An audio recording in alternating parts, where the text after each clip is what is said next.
Hello दोस्तों, आइए चलते हैं बिहार सुबह की ताज़ा खबरों की ओर। लेकिन उससे पहले अगर आपने अभी तक इस चैनल को सब्सक्राइब नहीं किया तो कर लें, जिससे कि आपको बिहार सुबह की ताज़ा खबर रोजाना मिलती रहे। पहली बड़ी खबर, रेलवे भर्ती घोटाले से जुड़े चर्चित मामले में राजद सुप्रीमो लालू प्रसाद के करीबी एवं पूर्व विधायक भोला यादव को सीबीआई ने गिरफ्तार कर लिया। पूछताछ के लिए रिमांड पर भी लिया गया है और पटना सहित कुल 16 जगहों पर छापेमारी की गई। इस कार्रवाई पर राजद प्रदेश प्रवक्ता चितरंजन गगन ने कहा कि केंद्रीय एजेंसियों के द्वारा आतंक पैदा कर विपक्ष की आवाज को दबाने की कोशिश की जा रही है। इधर भाजपा के प्रदेश प्रवक्ता प्रेम रंजन पटेल ने कहा कि केंद्रीय एजेंसियां स्वतंत्र है, वह सभी आरोपों की जांच कर रही है। जिन पर आरोप हैं उनको अपनी बात रखनी चाहिए। गड़बड़ी करने वाले पकड़े जाएंगे तो एजेंसियों को बदनाम करने की कोशिश होगी ही। आपको बता दें कि वर्ष 2004 से 2009 के बीच जब लालू यादव देश के रेल मंत्री थे, उस समय भोला यादव उनके ओएसडी रहे थे। जानकारी है कि भोला यादव को जमीन के बदले नौकरी वाले मामले में गिरफ्तार किया गया है। रेलवे भर्ती घोटाले वर्ष 2004 से 2009 के बीच का है। अगली खबर, सिवान के 4 संदिग्ध युवकों का आतंकी कनेक्शन सामने आया है। सिवान के 4 युवकों का आतंकी कनेक्शन सामने आने के बाद एनआईए ने इसमें सभी का रिकॉर्ड खंगालना शुरू कर दिया है। केंद्रीय गृह मंत्रालय ने राज्य को पत्र लिखकर चारों संदिग्धों के बारे में जानकारी दी है।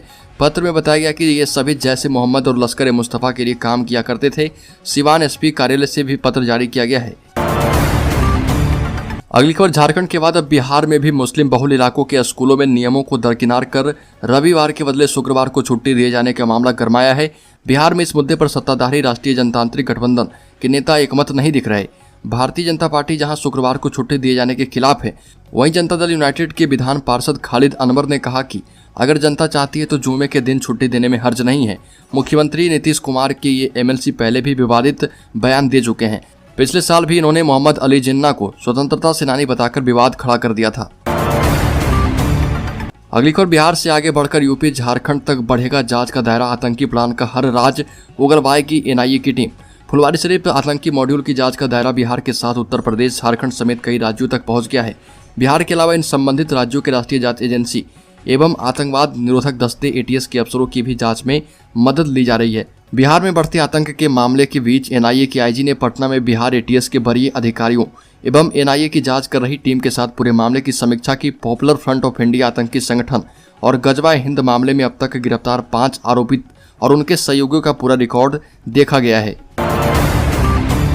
अगली खबर, राहुल गांधी की कभी भी हो सकती है हत्या। पप्पू यादव ने सरकार पर लगाए सनसनीखेज आरोप।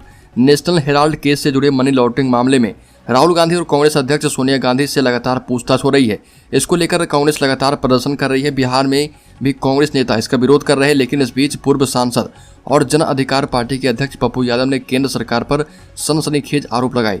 पप्पू यादव ने आरोप लगाया कि सरकार कभी भी राहुल गांधी की हत्या करवा सकती है। जन अधिकार पार्टी के अध्यक्ष पप्पू यादव ने आरोप लगाया कि केंद्र की सरकार कभी भी राहुल गांधी की हत्या करवा सकती है। इस मामले में सुप्रीम कोर्ट को स्वतः संज्ञान लेना चाहिए। विपक्ष की आवाज को दबाया जा रहा। केंद्र सरकार को सबसे ज्यादा डर राहुल गांधी से है और ये भी कहा कि ऐसे हाल में सभी विपक्षी पार्टियों को एक होना चाहिए। अगली खबर, मगध जोन में नक्सलियों के षड्यंत्र का खुला राज। कुख्यात प्रद्युम्न शर्मा के बेटे को एनआईए ने दबोचा। मगध जोन में नक्सली फिर से अपनी ताकत बढ़ाने के लिए षड्यंत्र रच रहे। इसके लिए नक्सलियों ने पुराने कैडर को संगठन से जोड़ना शुरू कर दिया है। इसके अलावा हथियारों की खरीद के लिए जेल में बंद नक्सलियों और अपराधियों की मदद से पैसे की उगाही की जा रही है। राष्ट्रीय जांच एजेंसी की जांच में ये बातें निकलकर सामने आई है। इस मामले में एनआईए ने 2 दिन पूर्व जहानाबाद के रुस्तमपुर गांव से कुख्यात नक्सली प्रद्युम्न शर्मा के बेटे तरुण को गिरफ्तार किया है। एनआईए की टीम उनसे पूछताछ कर रही है, जिसमें नक्सली षड्यंत्र से जुड़ी कई जानकारियां मिली है। अगली खबर, बिहार के मुंगेर में 200 राउंड फायरिंग, दुम दबाकर भागे नक्सली। 18 घंटे चला सर्च ऑपरेशन। जिले के सामपुर थाना के खोंडा खुर्द जलकुंड के पहाड़ी क्षेत्र में सुबह सुबह नक्सलियों से मुठभेड़ हुई। दोनों की ओर से करीब 200 राउंड गोलियां चली। किसी के हताहत होने की सूचना नहीं है। नक्सली जंगल का फायदा उठाकर भाग निकले। नक्सलियों की गिरफ्तारी के लिए लगभग 18 घंटे तक विशेष सर्च ऑपरेशन चलाया गया।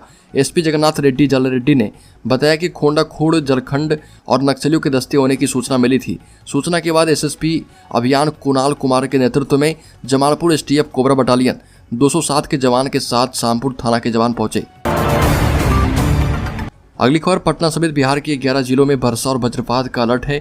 बिहार में मानसून रूठा रूठा सा नजर आ रहा। प्रदेश में मानसून की सक्रियता कम होते ही मूसलाधार वर्षा पर विराम लग गया है। प्रदेश के अलग अलग स्थानों पर छिटपुट एवं हल्की वर्षा होने से इसका प्रभाव खेती किसानी पर भी पड़ा। प्रदेश में नमी युक्त पूर्वा हवा के कारण उमस की स्थिति है। वहीं पटना समेत प्रदेश के सभी जिलों में 1 या 2 स्थानों पर हल्की वर्षा का पूर्वानुमान है। इस दौरान मेघ गर्जन एवं वज्रपात की भी संभावना है। इन मौसमी प्रभावों को देखते हुए मौसम विज्ञान केंद्र की ओर से वज्रपात को लेकर अलर्ट जारी किया गया है। अगली खबर, अब नेपाल में एंट्री के लिए भारतीयों और बिहारियों को दिखाना होगा पहचान पत्र। बेटी रोटी के रिश्ते पर पड़ेगा असर। भारत और नेपाल के बीच सामाजिक, सांस्कृतिक और आर्थिक संबंध सदियों से कायम है। दशकों पुराने बेटी रोटी के रिश्ते में नए नए नियमों की दीवार खड़ी हो रही। पड़ोसी देश से रिश्ते के कायदे बदलने का असर, दोनों के मध्य होने वाले कारोबार पर भी असर पड़ने का अनुमान लगाया जा रहा। पहचान पत्र लेकर ही भारतीय नागरिक का नेपाल में प्रवेश करने का जो नियम बनाया गया, इससे दोनों देशों के नागरिकों की परेशानियां बढ़ सकती है। सीमा पर बसे कमलपुर पंचायत के पूर्व मुखिया रामसेवक कामत बताते हैं कि पहले बड़े पैमाने पर सीमा के उस पार भी खेतीबाड़ी के लिए लोग आते जाते थे। भारत के कई लोगों ने नेपाल में जमीन भी खरीद रखी है। जैसे जैसे नेपाल में कानून सख्त होते गए, खेतीबाड़ी का सिलसिला थमता चला गया। पिछले 2 साल से यह परिस्थिति तेजी से बदली है। अगली खबर, बिहार बोर्ड की 697 स्कूल कॉलेजों में 2 लाख सीटें बढ़ाई गई। बिहार बोर्ड ने इंटर नामांकन में एक बार फिर से स्कूल कॉलेजों की 7 सीटों की संख्या बढ़ा दी है। अब राज्य भर से 697 स्कूल कॉलेज में लगभग 2 लाख अतिरिक्त सीटों पर नामांकन किया जाएगा। बिहार बोर्ड के द्वारा online facilitation system for students को अपडेट किया गया। इसकी जानकारी सभी जिला शिक्षा पदाधिकारी को दी गई है। ज्ञात हो कि इंटर नामांकन के लिए 22 जून से रजिस्ट्रेशन प्रक्रिया शुरू की गई है। इंटर नामांकन के लिए छात्र छात्राओं को OFSL पोर्टल पर जाकर नामांकन के लिए रजिस्ट्रेशन करना है। अगली खबर, मधुबनी में 7 फर्जी CID अफसर को गिरफ्तार किया गया है। उनके पास से CID ऑफिसर वाले 6 फर्जी ID कार्ड भी मिले। पुलिस ने उनके पास से वॉकी टॉकी, कार और उनके मोबाइल जब्त किए हैं। कार्रवाई अधरामठ थाना पुलिस से की है और सभी अपराधी मधुबनी जिले के ही निवासी हैं। पुलिस उनसे पूछताछ कर रही है। अगली खबर, शराबबंदी पर नीतीश सरकार का बड़ा फैसला। 35 जिलों में कोर्ट की नियुक्ति की गई। और आपको बता दें कि बिहार में शराबबंदी से जुड़े मामले की ट्रायल में और भी तेजी आएगी। शराबबंदी कानून साल 2016 से लागू है, जिसके तहत बिहार में शराब पाए जाने पर सजा का प्रावधान है। राज्य में शराब से जुड़े बड़ी संख्या में केस पेंडिंग है। इसी मामले की सुनवाई और निपटान के लिए राज्य सरकार ने बड़ा फैसला किया है। बिहार मद्य निषेध और उत्पाद अधिनियम 2016 के अंतर्गत अनन्य विशेष उत्पाद न्यायालय में पीठासीन पदाधिकारी की नियुक्ति की गई है। 35 जिलों में नई विशेष अदालतों का गठन किया गया है, जिसमें 55 अतिरिक्त जिला और सत्र न्यायाधीश नियुक्त किए गए। अगली खबर, भागलपुर स्टेशन पर लगेंगे 98 CCTV कैमरे। ऑन फील्ड सुरक्षा को लेकर अधिकारियों ने बनाई रणनीति। भागलपुर में अपराध पर नियंत्रण के लिए ऑन फील्ड सुरक्षा के अलावा तकनीक का सहारा लेना भी जरूरी है। कई बार अपराध को अंजाम देने के बाद आरोपी रेलवे ट्रेनों से भीड़ का फायदा उठाकर गायब हो जाते हैं। इन अपराधियों पर नकेल कसने के लिए एवं सुरक्षा को पुख्ता बनाने के लिए भागलपुर स्टेशन पर प्लेटफॉर्म से लेकर सर्कुलेटिंग एरिया तक निर्भया फंड से 98 CCTV कैमरे लगाए जाएंगे। आपको बता दें कि स्टेशन के मुख्य गेट के सामने को छोड़कर सर्कुलेटिंग एरिया में कहीं भी CCTV कैमरे की व्यवस्था अभी तक नहीं है। प्लेटफॉर्म संख्या 1, 2, 3, 4, 5 एवं 6 पर कुल 16 कैमरे लगे हुए हैं। संवेदनशील प्लेटफॉर्म माने जाने वाले 6 नंबर प्लेटफॉर्म पर महज एक ही कैमरा है। अगली खबर, स्पाइस जेट की फ्लाइट्स में पिछले कई दिनों से दिक्कतें सामने आने के बाद DGCA ने बड़ा फैसला किया है। DGCA ने 8 हफ्ते के लिए स्पाइस जेट की सिर्फ 50% फ्लाइट्स को उड़ान भरने का आदेश दिया। 18 दिनों के अंदर स्पाइस जेट के विमानों में 8 बार तकनीकी खराबी आई थी, जिसके बाद DGCA ने कंपनी को नोटिस जारी किया था। हाल ही में सरकार ने भी राज्यसभा में जवाब देते हुए बताया कि DGCA ने स्पाइस जेट के विमानों की स्पॉट चेकिंग की थी। नागरिक उड्डयन राज्य मंत्री BK सिंह ने हाल ही में राज्यसभा को बताया कि DGCA ने 9 जुलाई से 13 जुलाई के बीच 48 स्पाइस जेट विमानों पर 53 स्पॉट चेक किए और इसमें कोई बड़ा सुरक्षा उल्लंघन नहीं पाया गया। अगली खबर, कैबिनेट की बैठक में आज कई अहम फैसले लिए गए। BSNL के रिवाइवल के लिए 1.64 लाख करोड़ के पैकेज को मंजूरी दी गई। BSNL और BBNL का होगा मर्जर। केंद्रीय मंत्री ने कहा कि सरकार ने BSNL के रिवाइवल के लिए 1.64 लाख करोड़ रुपए का रिवाइवल पैकेज की मंजूरी दे दी है और इससे टेलीकॉम कंपनी को 4G में अपग्रेड करने में मदद मिलेगी।